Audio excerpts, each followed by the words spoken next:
मेरे देखने और सुनने वालों को अस्सलाम वालेकुम नाज़रीन। इस वीडियो ब्लॉग के साथ मैं हूं शाहिद काज़मी। जैसा कि हम बचपन में कहानियों में सुना करते थे कि एक कबूतर और बिल्ली का जिक्र हमें मिलता है, जो बड़े बुज़ुर्ग हमें सुनाया करते थे कि उसमें कबूतर बिल्ली को आता देखकर अपनी तरफ आंखें बंद कर लेता था।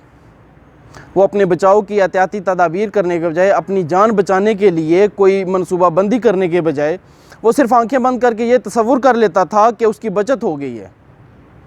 बिल्ली सर पे आ जाती थी और कबूतर को चीर फाड़ के रख देती थी।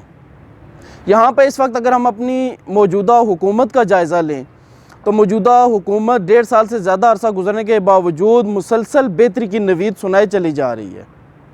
मईशत किस हाल में है वो हमारे सामने है, हमारे बैरूनी दुनिया से ताल्लुकात किस नहज पे हैं वो भी हमारे सामने हैं।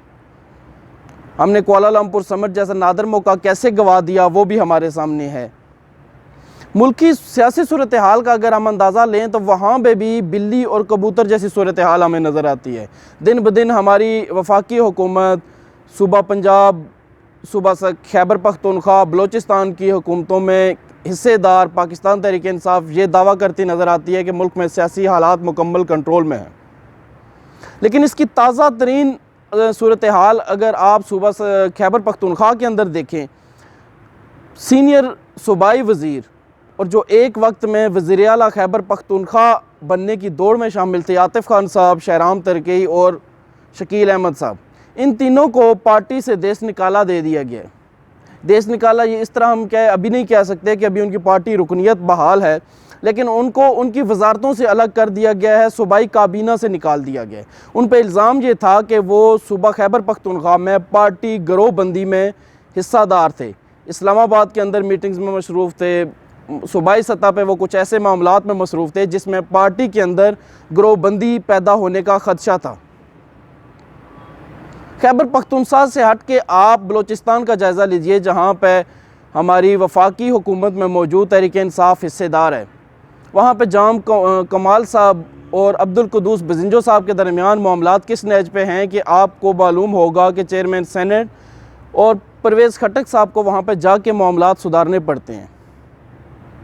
चलिए हम मान लेते हैं बलूचिस्तान में भी सियासी तौर पर सूरत हाल मुकम्मल ठीक है। पंजाब में आइए, बुज़दार साहब की कारकर्दगी पे हर गुज़रते दिन के साथ सवालिया निशान लगना शुरू हो चुके हैं। लेकिन इसके अलावा एक और मसला सबसे बड़ा ये है कि अगर उस्मान बुज़दार साहब को उनके ओहदे से हटाते हैं तो 5 से 10 लोग वज़ीर आला पंजाब बनने के लिए लाइन में खड़े हैं।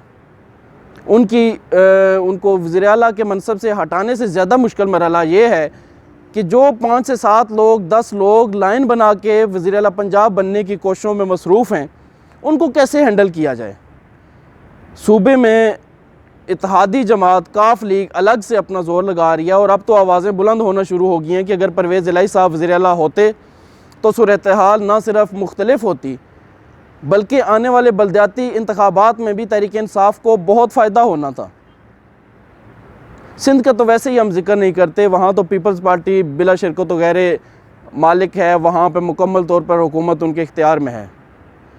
लेकिन सोचने का अमर ये है कि अगर 3 सूबों और वफाक में सूरत हाल ये है कि MQM नाराज़ हसीना की तरह रूठी बैठी है, तो न जाने पाकिस्तान तहरीक इंसाफ को वो कौन से सूबों के अंदर सियासी सूरत हाल बेहतर नज़र आ रही है।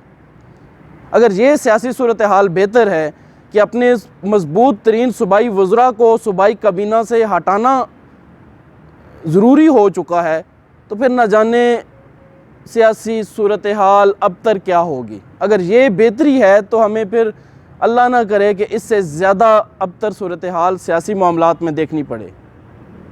हमें सोचना ये होगा और हुकूमत वक्त को भी ये सोचना होगा कि कहीं वो कबूतर की तरह आंखें बंद करके ये तसव्वुर तो नहीं किए बैठे हुए कि बिल्ली बिल्कुल आ नहीं रही। बिल्ली जब उनके सर पे पहुंच जाएगी तो फिर वो आंखें बंद रखें या आंखें खुली रखें, उससे कोई फ़र्क नहीं पड़ेगा।